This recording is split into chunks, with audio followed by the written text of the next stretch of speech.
আসসালামু আলাইকুম। এখন শুনবেন সংবাদ শিরোনাম।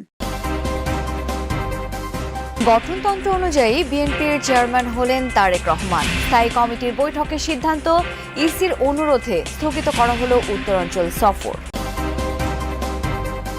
প্রার্থিতা ফিরে পেতে আপিলের নিষ্পত্তি শুরু হবে আজ থেকে। 5 দিনে ইসিতে জমা পড়েছে 645টি আবেদন। নির্বাচন কমিশনে নিবন্ধিত 60টি দলের মধ্যে অংশ নিচ্ছে না 9 দল। সাংগঠনিক দুর্বলতা ও প্রার্থী সংকটে বড় দলের বিকল্প গড়ে উঠছে না, অভিমত বিশ্লেষকদের। ব্যাটারি চালিত রিকশা যেন রাজধানীর গলার কাটা। বুয়েটের উদ্ভাবিত ই রিকশায় পরিত্রাণ দেখছেন অনেকে। যাত্রী নিরাপত্তায় যুক্ত করা হয়েছে আধুনিক প্রযুক্তি। যুক্তরাষ্ট্র প্রবাসী বাংলাদেশিদের অর্থ পাঠানোর নিয়মে বড় পরিবর্তন। নগদ বা চেকে অর্থ পাঠালে গুনতে হবে বাড়তি 1% ট্যাক্স। ডিজিটাল মাধ্যমে মিলবে ছাড়। শহরের ব্যস্ততা ঝেড়ে ফেলতে কক্সবাজার ও রাঙামাটিতে পর্যটকের ভিড়। কেউ সমুদ্রের নীল জলে ভাসিয়ে দিচ্ছেন ক্লান্তি, অনেকে প্রশান্তি খুঁজে নিচ্ছেন পাহাড়ে। আসসালামু আলাইকুম। এতক্ষণ দেখছিলেন সংবাদ শিরোনাম, এখন দেখবেন বিস্তারিত। বিএনপি চেয়ারপারসন হিসেবে দায়িত্ব নিলেন তারেক রহমান। দলের চেয়ারপারসন খালেদা জিয়ার মৃত্যুর পর পদটি শূন্য হয়। বিএনপি মহাসচিব জানান, দলের গঠনতন্ত্র অনুযায়ী ভারপ্রাপ্ত চেয়ারম্যান তারেক রহমানকে স্বয়ংক্রিয়ভাবে চেয়ারম্যান করা হয়েছে। স্থায়ী কমিটির বৈঠক শেষে ব্রিফিংয়ে মহাসচিব জানান, নির্বাচন কমিশনের অনুরোধে তারেক রহমানের উত্তরবঙ্গ সফর স্থগিত করা হয়েছে। 2018 সালে বিএনপি চেয়ারপারসন বেগম খালেদা জিয়াকে কারাগারে পাঠানো হলে ভারপ্রাপ্ত চেয়ারম্যান হিসেবে দলের হাল ধরেন তার ছেলে ও তৎকালীন বিএনপির senior vice chairman Tarique Rahman. এরপর বিদেশে থেকেই দল পরিচালনায় গুরুত্বপূর্ণ ভূমিকা রাখেন তারেক রহমান। আগামী যে সময়টা আসছে এটা কিন্তু একটা পরিবর্তনের সুযোগ। 17 বছরের বেশি সময় যুক্তরাজ্যে থাকার পর গত বছরের 25 ডিসেম্বর দেশে ফেরেন তারেক রহমান। ত্রয়োদশ জাতীয় সংসদ নির্বাচন ঘিরে দলের সাংগঠনিক কর্মকাণ্ডেও সক্রিয়ভাবে যুক্ত হন তিনি। তারেক রহমান দেশে ফেরার 5 দিন পর 30 ডিসেম্বর ইন্তেকাল করেন মা খালেদা জিয়া। তার মৃত্যুর পর বিএনপির চেয়ারপারসনের পদটি শূন্য হয়ে পড়ে। দলের গঠনতন্ত্র অনুযায়ী চেয়ারম্যানের শূন্য পদে দায়িত্বপ্রাপ্ত হবেন ভারপ্রাপ্ত চেয়ারম্যান। সব অপেক্ষার অবসান ঘটে শুক্রবার রাতে। রাজধানীর গুলশানে বিএনপি চেয়ারপারসনের কার্যালয়ে তারেক রহমানের সভাপতিত্বে দলের স্থায়ী কমিটির বৈঠক অনুষ্ঠিত হয়।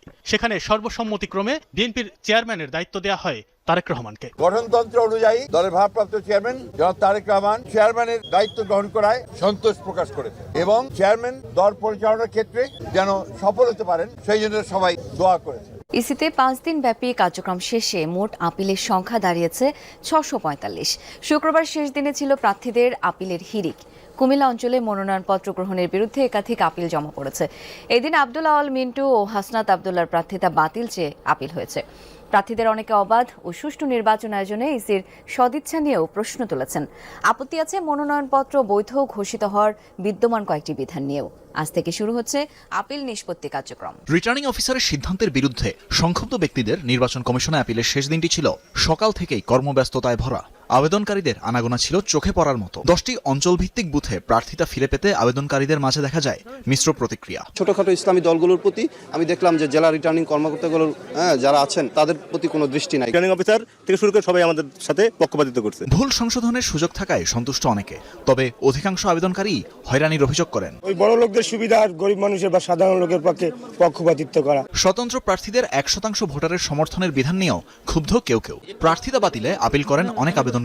হলফনামায় মামলার তথ্য গোপন, দ্বৈত নাগরিকত্ব থাকার অভিযোগে বিএনপি প্রার্থী আব্দুল আওয়াল মিন্টুর প্রার্থিতা বাতিল চেয়ে আপিল করেন জামাতের প্রার্থী।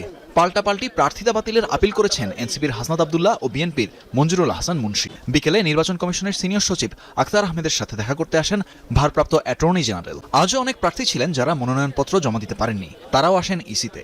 সন্ধ্যাতেও আবেদনকারীদের পদচারণায় মুখর নির্বাচন ভবন প্রাঙ্গণ। স্বতন্ত্র প্রার্থী আশরাফুল আলমের কথা বলা হয়েছে যে 1%-এ তার একটা ভোট মিসিং আছে। এই স্বতন্ত্র প্রার্থীর আরও কিছু ত্রুটি আছে। সে ফ্যাসিস্টের অর্থাৎ নিষিদ্ধ সংগঠনের সঙ্গে তার জড়িত আছে, তিনি পদধারী এবং সেটা তিনি গোপন করেছেন হলফনামায়। আমরা কোনো টাকা নিয়ে মাঠে নামি নেই, আমরা এই যে সাধারণভাবে এসেছি, আজকে জমা দিয়ে যাব ইনশাল্লাহ। আমি মনে করি যে আপিলে আমার প্রার্থীটা ফিরিয়ে দেওয়া হবে। 723টি মনোনয়নপত্র অবৈধ ঘোষিত হলেও 5 দিনে আপিলের সর্বমোট সংখ্যা গিয়ে দাঁড়ায় 640-এর কিছু বেশি। নির্বাচন কমিশনের নিবন্ধিত 60টি দলের মধ্যে জাতীয় সংসদ নির্বাচনে এবার অংশ নিচ্ছে না 9টি দল। আবার অংশগ্রহণকারীদের মধ্যে 29টি দল প্রতিদ্বন্দ্বিতা করছে 1 থেকে সর্বোচ্চ 20টি আসনে। আর 100 আসনে প্রার্থী দিতে পেরেছে শুধুমাত্র 5টি দল। যদিও এবার নির্বাচনে নেই কার্যক্রম নিষিদ্ধ আওয়ামী লীগ ও তাদের শরিক 14 দল। বিশেষজ্ঞরা বলছেন দীর্ঘদিন পর ভোটের আমেজ ফিরে আসে, এতে প্রশ্নবিদ্ধ হবে না নির্বাচন। অন্যদিকে নিবন্ধিত হয়েও কিছু ছোট দলের নির্বাচনে অংশ না নিতে পারা ও প্রার্থী সংকটে বড় দলগুলোর বাইরে বিকল্প শক্তি করে উঠছে না বলেও মনে করেন তারা। ক্ষমতাচ্যুত আওয়ামী লীগ সরকারের অধীনে বিগত 3 জাতীয় সংসদ নির্বাচন নিয়ে আছে বিতর্ক। অংশগ্রহণমূলক ছিল না 2014 ও 24 নির্বাচন। এই দুটি ভোটে অংশ নেয়নি বিএনপি, জামায়াত ইসলামী ছাড়াও জোট ও বাম দলগুলো। 18 সালের নির্বাচনে দলগুলো অংশ নিলেও তা অবাধ ও নিরপেক্ষ ছিল না। আওয়ামী লীগের কার্যক্রম নিষিদ্ধ হওয়ায় এবার নির্বাচনে অংশ নিতে পারছে না। নির্বাচনে নেই জাসদ ছাড়া 14 দলের শরিক দলগুলো। অন্তর্বর্তী সরকারের অধীনে ত্রয়োদশ সংসদ নির্বাচনে নিবন্ধিত 60টি দলের মধ্যে ভোটের মাঠে নেই 9টি দল। নতুন পুরনো 23টি দলের প্রার্থী সংখ্যা 1 থেকে 10-এর মধ্যে। বিএনপি 331টি, জামায়াত ইসলামী 276টি, জাতীয় পার্টি 224টি, ইসলামী আন্দোলন বাংলাদেশ 268টি আসনে প্রার্থী দিয়েছে। 100 আসনের ওপরে প্রার্থী দিতে পেরেছে গণ অধিকার পরিষদ। তবে দলগুলোর এই হিসেব অনেকটাই বদলে যাচ্ছে বিএনপি ও জামায়াতের সাথে আসন ভাগাভাগি সমীকরণে। নির্বাচন বিশ্লেষকরা বলছেন এসব দলের বেশিরভাগেরই সাংগঠনিক ভিত্তি দুর্বল। মাঠ পর্যায়ে কার্যক্রম সীমিত থাকলেও নির্বাচনের সময় বেশি তৎপর হয়ে উঠছে। ক্ষমতাসীন দলের লোকজনদেরকে এনে তারা প্রোগ্রাম করে বিভিন্ন রকম সুযোগ সুবিধা পাওয়ার চেষ্টা করে। তারপরে অনেকে নাম ফুটানোর জন্য করে, অনেকে জাস্ট একটা খেলা হিসাবে নেয় এটাকে। বলতে পারেন ঢাকায় এখন কত ধরনের রিক্সা চলে? কোনোটা পায়ে চালিত, তো কোনোটা ব্যাটারিতে। এর কোনোটি পরিচিত টেসলা নামে, আবার কোনোটির নাম অটো বা ইজি বাইক। সাম্প্রতিককালে এসব রিকশার সংখ্যা ব্যাপকভাবে বেড়েছে, যেগুলোর নেই কোনো ধরনের নিবন্ধন। নিরাপত্তাহীন এসব রিকশার থেকে মুক্তির উপায় কি? উপায় হিসেবে ই রিকশার উদ্ভাবন করেছেন বুয়েটের শিক্ষকদের একটি দল। রাজধানীর গলার কাঁটায় পরিণত হয়েছে ব্যাটারি চালিত রিকশা। চালক বা বাহন কারোরই কোনো প্রকার লাইসেন্স নেই কোনো নিয়ন্ত্রণ ব্যবস্থা। প্রচলিত রিকশার সাথে যে যেমন খুশি ব্যাটারি যুক্ত করে নানান আকৃতির রিকশা নিয়ে রাস্তায় নেমে পড়ছে। এই সমস্যা থেকে পরিত্রাণ পেতে সরকারের সহায়তায় বুয়েটের 6 সদস্যের গবেষক দল একটি নতুন ধারার রিকশার নকশা তৈরি করেছে, যাকে বলা হচ্ছে ই রিকশা। প্রশ্ন এখন, প্রচলিত রিকশার থেকে কতটা নিরাপদ হবে এই ই রিকশা? বুয়েটের দলটির মতে নতুন নকশার এই রিকশা হবে সাধারণ রিকশার চেয়ে অনেক নিরাপদ।